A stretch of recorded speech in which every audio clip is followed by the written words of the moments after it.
Mi intención en esta presentación es enfocar algunas transformaciones históricas, ¿no? Transformaciones ocurridas en nuestra sociedad, en nuestros modos de ser y de vivir, transformaciones históricas que vienen ocurriendo en sintonía con la popularización de ciertas tecnologías, ¿no? De ciertos aparatos. Con esas tecnologías me refiero a esta, por ejemplo, a esta computadora que tenemos acá, portátil, pero particularmente a este tipo de dispositivos, ¿no? Los llamados teléfonos inteligentes, ¿no? Aparatos portátiles de comunicación e información, ¿no? Y de acceso a las redes informáticas. Bueno, me parece que estos aparatos son sintomáticos de esas transformaciones que quiero discutir con ustedes, ¿no? Son muy recientes y las transformaciones históricas que me interesan son anteriores, ¿no? Son transformaciones que vienen engendrándose hace varias décadas, ¿sí? Por lo menos unas 4 o 5 décadas, pero tal vez a lo largo de todo el siglo XX. Son transformaciones que más o menos lentamente, cada vez más aceleradamente, vienen afectando nuestros valores, nuestros modos de ser y de vivir, ¿sí? Y particularmente nuestras formas de relacionarnos con nosotros mismos, con los demás y con el mundo.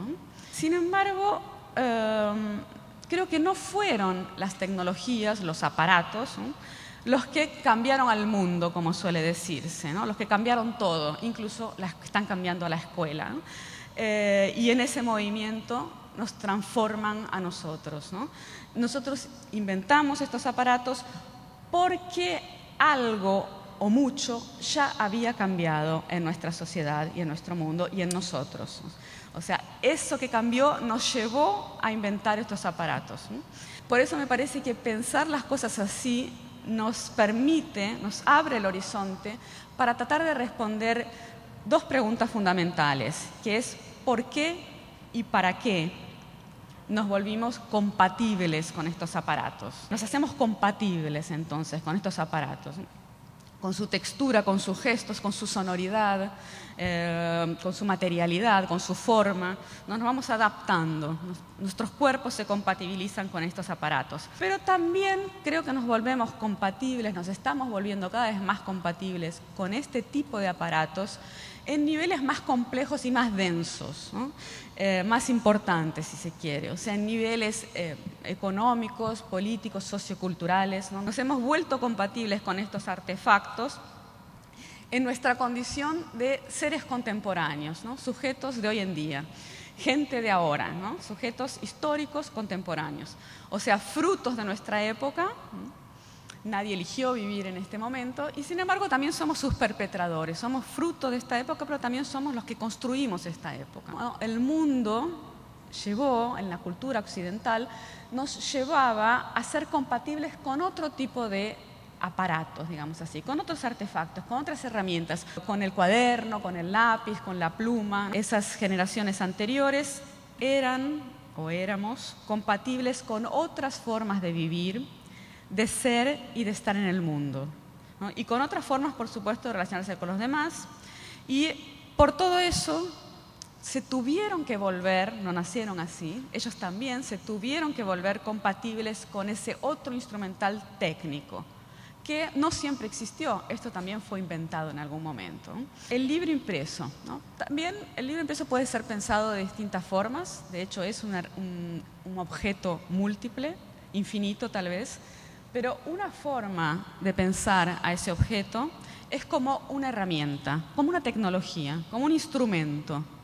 Una herramienta que sirve, entre otras cosas, para construir la subjetividad, o sea, para edificarse a uno mismo, ¿no? A través de los libros sirven también para inventarse, para inventarnos, ¿no?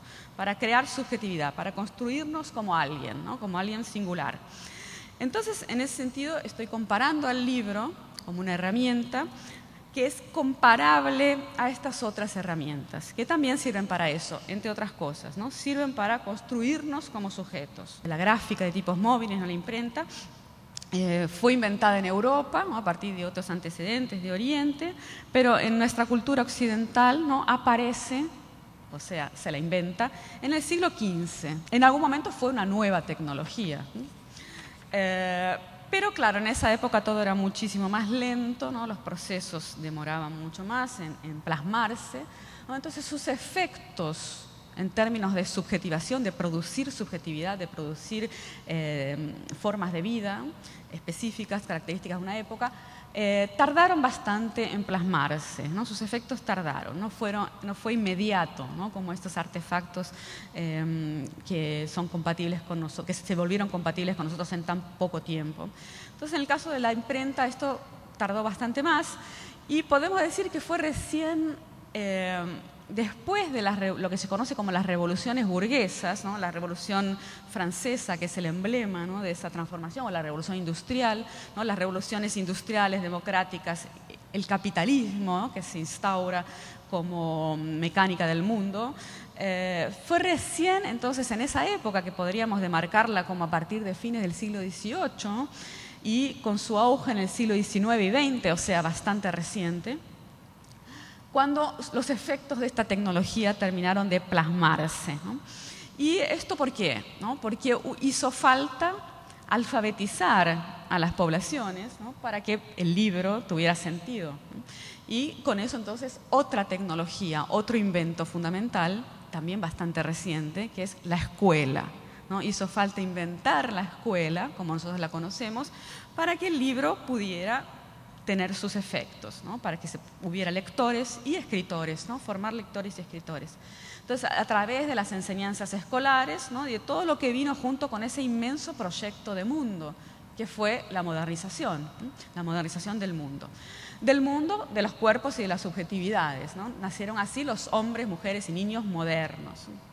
Y junto con eso surgieron también, se consolidaron en los siglos XIX y XX, varios otros factores fundamentales, como la industria editorial, ¿no? Las ferias del libro, ¿no? El mercado del libro, y algo fundamental para entender lo que está pasando ahora y lo que quiero discutir con ustedes, que es el surgimiento de la novela, ¿no? La novela como un género, ¿no? Un tipo de libro, digamos así, y que fue el gran género literario, ¿no? De la era moderna. ¿Por qué estoy destacando a la novela particularmente? O sea, no es el único género, pero es el paradigmático en el sentido de que incitó la lectura en silencio. Leer sin oralizar, ¿no? Leer sin hablar, leer para uno mismo, ¿no? Y algo importantísimo se gesta en ese movimiento, que es, bueno, lo que se conoce como los valores y las creencias individualistas, ¿no? La idea de individuo, ¿no? Plasmándose también en esa época, y específicamente un modo de ser típico de ese momento histórico, compatible con estos artefactos, con la novela, con el libro, con la escuela, que podríamos llamarlo interiorizado, ¿no? Un modo de ser interiorizado. Se enseñaba a leer y a escribir así, ¿no? En silencio y en soledad. Porque la idea era justamente fomentar un tipo de diálogo interior. Eso es lo que hace, al fin y al cabo, el lector moderno, ¿no? Dialogar consigo mismo y en ese gesto formarse, ¿no? Formar su individualidad, su identidad, su subjetividad. Pero no solamente, ¿no? También dialoga con el autor del libro en cuestión, dialoga virtualmente con los otros lectores de ese libro y con la biblioteca entera, ¿no? Dialoga con los libros, con ese universo de la lectura y la escritura. Entonces, esas prácticas eran fundamentales para crear, para configurar ese tipo de sujeto, ¿no? Que reinó durante el siglo XIX y XX como una figura emblemática, ¿no? Inspiradora, ¿no? De lo que se debía hacer, irradiando, ¿no? Una subjetividad modelo. Entonces, esas prácticas y esas herramientas eran fundamentales, ¿no? Las herramientas como los libros, los lápices, los papeles, los cuadernos, o sea, toda esa parafernalia, todo ese instrumental que sostiene la escritura y la lectura.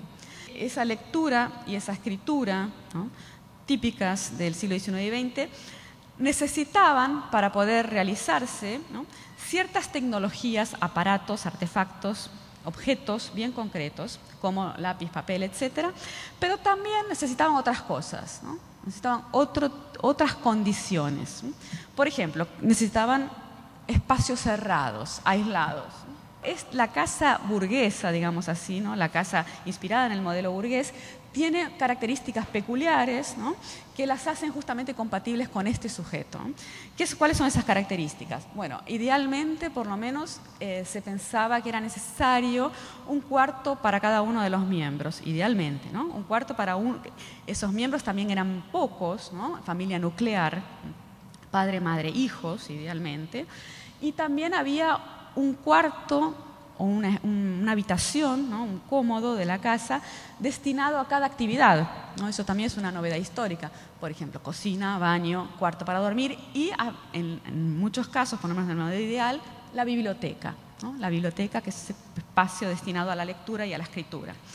Entonces, ese tipo de tecnología, podemos pensar a la casa también como un artefacto, ¿no?, como una tecnología, también es un invento de esa época destinado justamente a brindar soporte a ese tipo de sujeto. Otra tecnología, ese otro invento fundamental, es justamente la escuela, ¿no? Entonces, tanto la lectura como la escritura típicamente modernas exigían cierta soledad y cierto grado de silencio para poder desarrollarse y prosperar y así ayudar a construir la propia subjetividad. Ese sujeto evocado en las imágenes del lado de acá, que usaba ese tipo de tecnologías para construirse de determinada manera, ¿no?, lápices, plumas, libros, papeles, también necesitaba intimidad.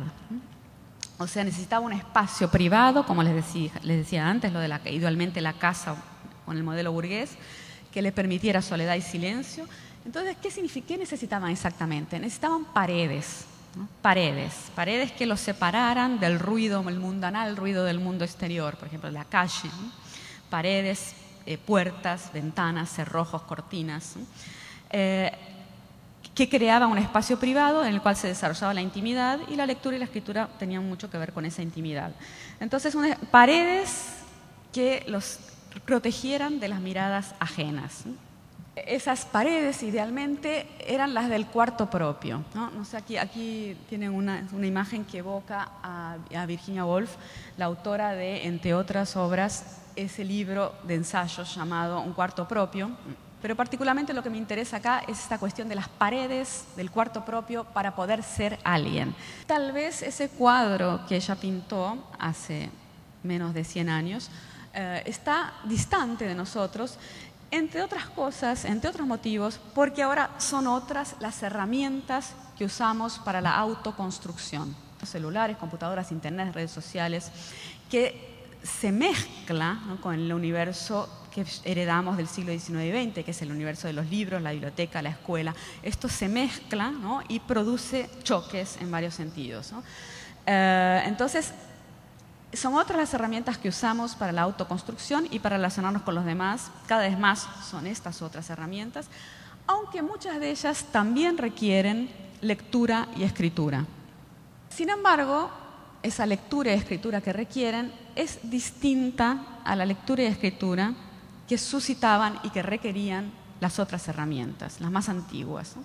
Me parece que esas diferencias no son solo técnicas. Lo que intento decir entonces es que ya nos volvimos compatibles con estas herramientas, pero que la tecnología no explica por qué y para qué nos volvimos compatibles con ellas. ¿Por qué estamos cada vez distanciándonos más y por qué, sobre todo los más chicos, no se compatibilizan tan rápidamente con estos otros artefactos? ¿En qué medida entonces estas prácticas más contemporáneas y estas herramientas más contemporáneas nos distancian del panorama anterior, ¿no?, ese del siglo XIX y XX?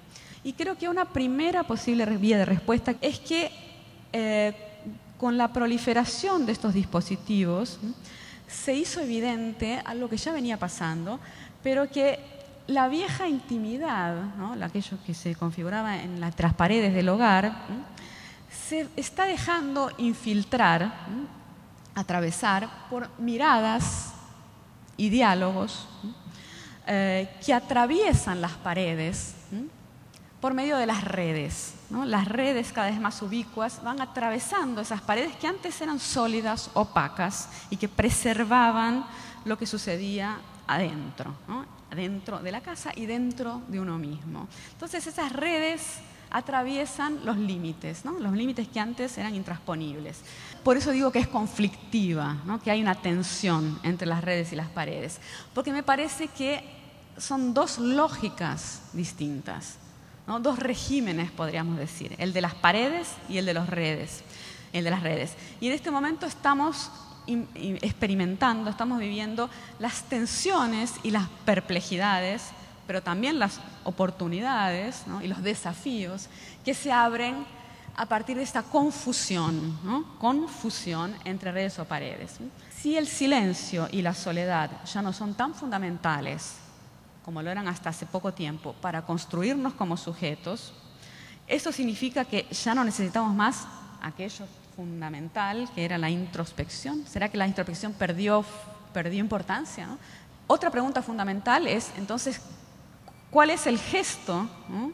Y el mecanismo que usamos nosotros cada vez más, munidos de estas tecnologías digitales, para construirnos como sujetos? Porque el mundo contemporáneo nos solicita ese gesto, esa mecánica, esa dinámica, y cada vez menos esta, ¿no? Si es así, ¿cuál es ese mecanismo, ¿no? Y cómo es el tipo de sujeto que se crea, ¿no? El tipo de individuo que se inventa en contacto con estas tecnologías. La pregunta es nada más y nada menos cómo somos nosotros. En principio podríamos decir, como primera pista, ¿no? Que en estas nuevas prácticas ya no se trata más de ocultarse y encerrarse o de confinarse, ¿no? Entre paredes. Creo que el mundo contemporáneo nos solicita cada vez más hacernos visibles, ¿no? Volvernos visibles para ser alguien, para que seamos alguien, hacernos visibles y también estar conectados, estar en contacto. Entonces serían estos dos factores, visibilidad y conexión, ¿no? Que me parece que son dos vectores fundamentales de los modos de ser contemporáneos. Hoy tenemos, ¿no? Se nos solicita que conquistemos la visibilidad, que nos hagamos visible. Esa visibilidad tiene que ser de preferencia mediática o cuanto más mediática mejor, ¿no? De nuevo, las tecnologías como consecuencia, ¿no? Inventamos pantallas para mostrarnos porque los modos de vida contemporáneos exigen que nos hagamos visibles, ¿no? Piden visibilidad para construir la propia subjetividad y para relacionarnos con los demás. Y además nos piden que estemos siempre online, ¿no? Siempre disponibles, idealmente, tanto en sentido literal como metafórico, ¿no? Siempre disponible, siempre online. Contando lo que hacemos, ¿no? Como reportándonos, ¿no? Pensemos en Twitter, ¿no?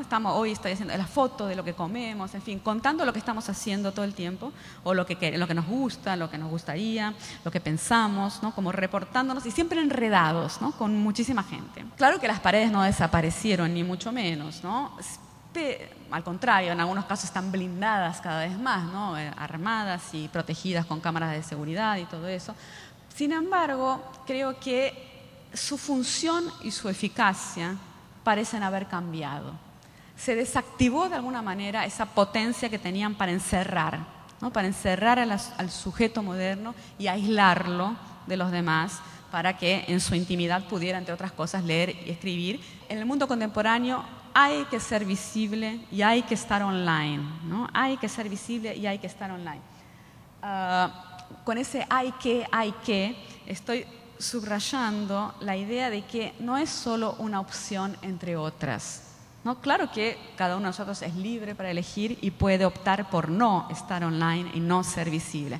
Sin embargo, hay algo en la dinámica del mundo contemporáneo que nos lleva a ser así. Así como el mundo del siglo XIX y XX llevaba a los sujetos de su época a ser de otras formas. Estos otros gestos y otros mecanismos de construcción de la subjetividad, conexión y visibilidad, parecen estar desplazando, empujando la primacía que tenía otrora la introspección.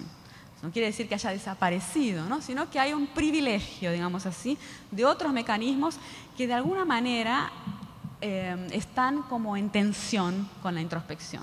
Entonces, en esa época, siglo XIX y XX, lo que se estimulaba, con ayuda de esas tecnologías de esa época, era el desarrollo de otras características diferentes de las que se estimulan ahora, porque eran más útiles o ventajosas en ese universo. Podríamos resumirlo de esta manera. Lo que se creaba, lo que se quería crear, era eso que ustedes ven escrito arriba, un carácter introdirigido, ¿no? Cuando hablaba de introspección me refería a eso.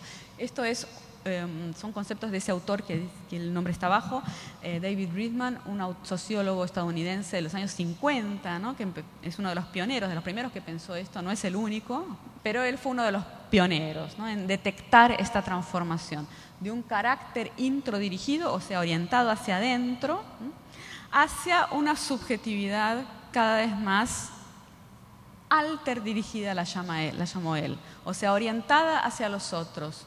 Esto es lo que yo evoco con la idea de visibilidad y conexión. Ahora, si pensamos más específicamente en el caso de la escuela, ¿no? Para la cual las paredes son vitales, fundamentales, no es casual que esté prohibido en la escuela usar celulares, ¿no?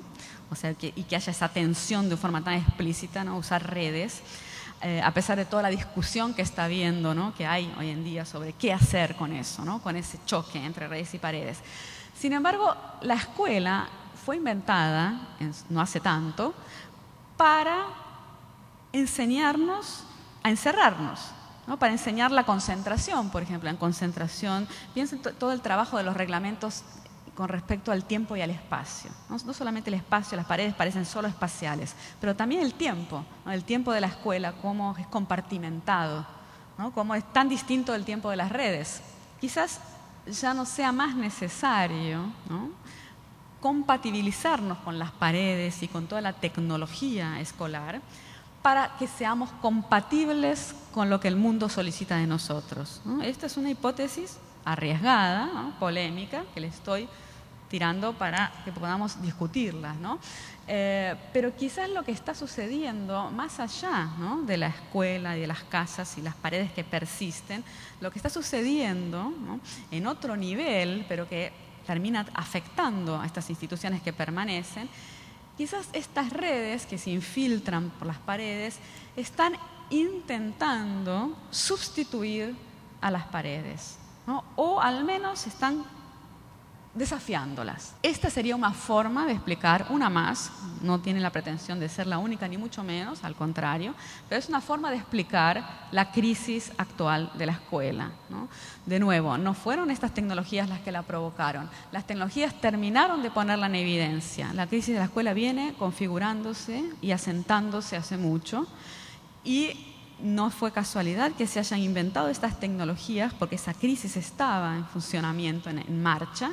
Y al consumarse, al popularizarse estas tecnologías, no solamente entre los chicos más chiquitos, sino entre los docentes también, entre toda la sociedad en general, la crisis de la escuela se hace más evidente. Si esto este cuadro que está pintando de hecho está sucediendo, el conflicto ante el cual estamos es considerable, ¿no? Es un desafío realmente importante. Las recetas que antes eran eficaces ya no lo son más, entonces hacemos estrategias, ¿no? Individuales y a veces también institucionales. La escuela también podría ser pensada como una tecnología, ¿no? A partir de todo esto que estoy diciéndoles, una tecnología de época, porque se inventó en determinado momento histórico, todas las tecnologías son de época.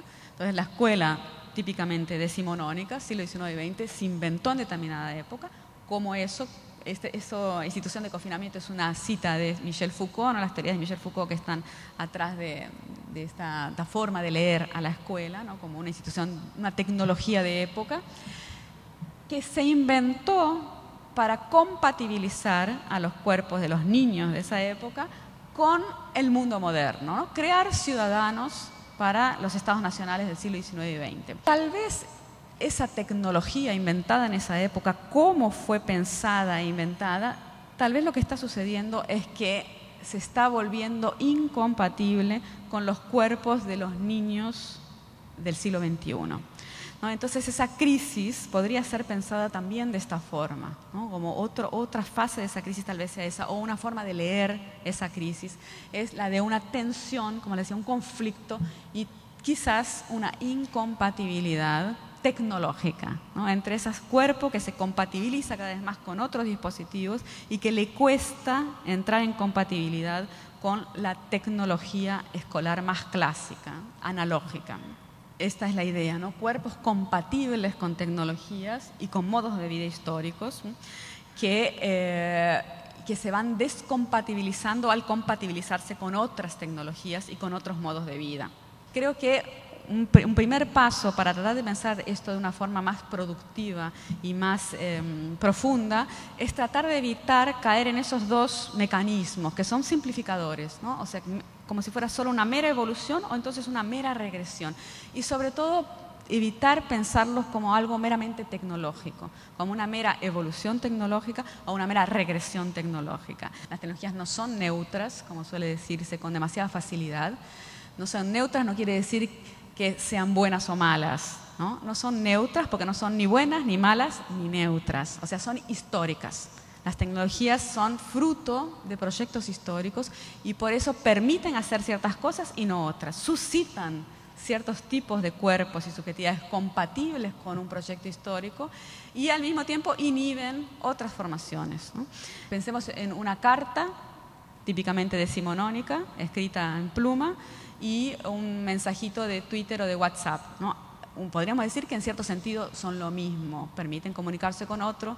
Sin embargo, pensemos en las diferencias, que también son enormes, ¿no? Y el tipo de sujeto que escribe y lee cartas, con la temporalidad también decimonónica, y el tipo de sujeto que se manda y recibe mensajitos con estos dispositivos que usamos nosotros ahora. Me parece que es fundamental pensarlo no como algo meramente tecnológico, sino las tecnologías apoyando y reforzando estas transformaciones, que a su vez son su consecuencia, ¿no? Pero además no se trata solamente de mejor o peor, ¿no? No es que estamos mejor o peor, eso hasta podemos cada uno sacar sus conclusiones, pero creo que es una explicación muy limitadora, muy reductora de lo que de hecho está sucediendo.